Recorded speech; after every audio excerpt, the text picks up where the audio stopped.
Happy birthday Liaquat Bhatt उर्फ बाबू भट्ट जी।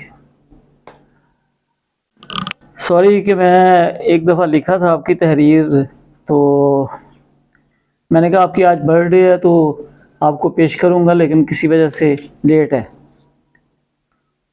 माशाल्लाह सेहत व तंदुरुस्त, तवाना, मेहनत कश जवान, खूब जहाँ और दाना।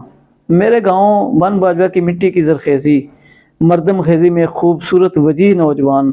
जब मैंने होश संभाला तो देखा एक पहलवान। सफ़ेद रंग गोल मटोल चेहरा और चेहरे पर मुस्कान समाए, एक गांव का बाबू। बाबू भट्ट साहब मुझसे बड़े, मेरे वालिद मोहतरम के चहीते दोस्त के चहीते बेटे। एफएससी में मेरे दोस्त अजमत अली का प्रोग्राम बना के लियाकत भट्ट और अलमरूफ बाबू भट्ट साहब के पास वह ऑर्डिनेंस फैक्ट्री का विजिट करें। भट्ट साहब वह कबड्डी टीम के कैप्टन और कई नेशनल मैच जीते। वैसे उनकी पंजा आजमाई तो हम बचपन से देखते आ रहे थे। गांव के मशरकी साइड पर ईद के मौके पर जवानों, बूढ़ों, बच्चों का असर के बाद एक कट होता और कुश्ती और कबड्डी का मुकाबला होता। अमूमन ये मुकाबला नहर के उधर वाले बन बाजवा के नौजवानों का नहर पार गांव बन बाजवा के गब्र जवानों के साथ होता। पूरा साल तैयारी होती और अरूज बाम पर जोश शनासी, मर्दम शनासी और मर्द जवान आफ्ता ईयर का चुनाव होता और ढोल के सुर और लुड्डी के पस मंजर में भंगड़े डाले जाते। मैंने सिर्फ 2 मुकाबले किसी लड़ाई झगड़े के बगैर देखे, मगर ना हर दफ़ा कोई ना कोई लड़ाई हो जाती, कुछ ना कुछ सियासी या ख़ानदानी मुदाखलत हो जाती और रोंद पड़ जाता। दोनों टीमें नहर के आर पार बसने वाले शीरो शकर और रहने वाले तूफानों की तरह टकरा जाते। मगर एक मुकाबला जो गांव के जुनूब की तरफ नहर के पास हुआ, उसकी लड़ाई का आंखों देखा हाल तो बयान से बाहर है। इसे जोश कहूँ, होश कहूँ या जोर आवरी में मदहोश कहूँ, ईंटों, पत्थरों, रोड़ों, टीमों का आज़ादाना इस्तेमाल हुआ। बचपन में याद है एक मुहावरा, व्हाट इज योर नेम, ताकि मैं मारूं तुझको टेम। टेम कहते हैं जो मिट्टी का पत्थर से बना होता है। शुक्र है कि नहर मराला रावली लिंक उस वक्त खुश्क थी सर्दियों के मौसम में और पार्टियां तितर बितर हो गई। कुछ दाना लोग भी होते हैं बाबू भट्ट की तरह और कुछ दुआ गो बच्चे अजमत और मेरी तरह के और भी।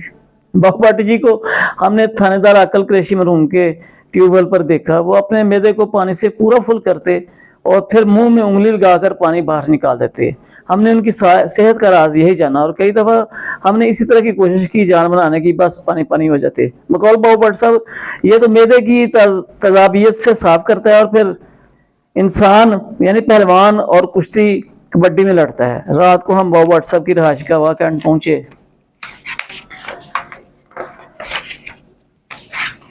क्या मंजर देखा कि बैरूनी दीवार क्वार्टर पर एक ढकी हुई चीज पड़ी थी। हमने फिलहाल नजरअंदाज कर दिया।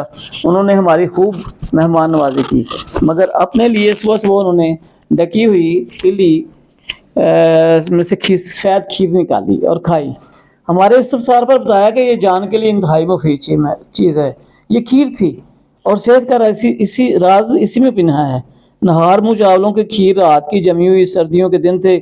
मैं अभी तक इस नुस्खे को मरीजों को बताता हूँ, मगर मेरी हैरत की इंतहा न रही जब एक हदीस शरीफ का मफहूम कि खीर गम का इलाज है पढ़ा। अब तो गम का इलाज भी हमने खीर में ढूंढ लिया। सुबह ऑर्डिनेंस फैक्ट्री देखी। बाबू भट्ट साहब ने हमें किसी तरह फैक्ट्री के अंदर भेज दिया। हमारे पास सिक्योरिटी कार्ड थे, ये उनके जो गार्ड के थे। अंदर फैक्ट्री में ये देखा हर जगह पड़ा दुश्मन आपके अंदर ही मौजूद है। और फिर कई दफ़ा तो मैं अपने अंदर के दुश्मन को देखने के लिए अंदर झांकने लगा। हमने वहाँ अपनी घड़ियों के स्ट्रैप स्टील के पटे पीतल में करवाए, पीतल की भट्टी में डलवा कर और सोने की तरह घड़ियाँ होगी। बालो बत्तियां वे माई सको मार संग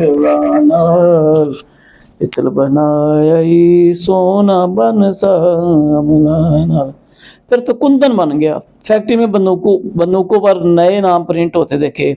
इस वक्त अमेरिका, पाकिस्तान और तालिबान अफगानिस्तान रूस के साथ हालत जंग थे, जिसकी कीमत पाकिस्तान आज तक अदा कर रहा है। सैर तफरी के बाद मैं और अजमत खैरोफियत से बन बाजा लौटे। बाबू भट्ट एक कज़म हौसले का नाम।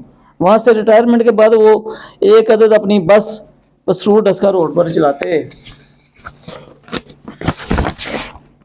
जैसे वो मालिक भी खुद थे। आजकल मुलाकात नहीं होती क्योंकि गाँव शाज़ो नाज़र कम जाना होता है। इस दफ़ा गया तो बाबा भट्ट साहब से मुलाकात होगी इंशाल्लाह। अभी मेरी रिटायरमेंट कुछ दिन बाकी थे तो अजमत अली का फ़ोन आया कि बाबा भट्ट साहब के पास जाना है, मगर मैं मसरूफ़ियत की वजह से ना जा सका और अजमत साहब अकेले चले गए।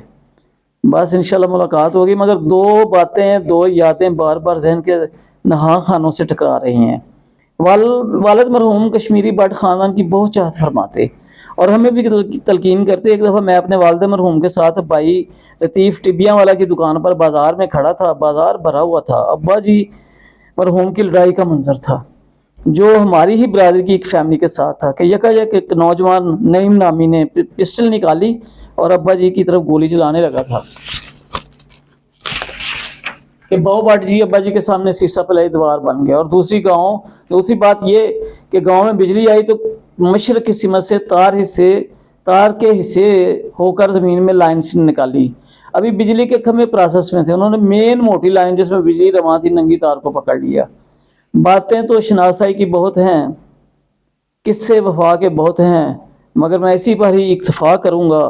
लियाकत भट्ट उर्फ बाबा भट्ट साहब, शुक्रिया आप लोगों की मोहब्बत का। बाबा बशीर रहमतुल्लाह अलैह के साथ और उनकी औलाद के साथ आपकी मोहब्बत। फेसबुक में मेरे फ्रेंड हैं, इनको मैंने ये रिटर्न तो भेज दिया था तो दिल करता था कि मैं इनको अपनी आवाज़ में भी करूं। हाँ बाबा बशीर ज़ोदुल अंबिया।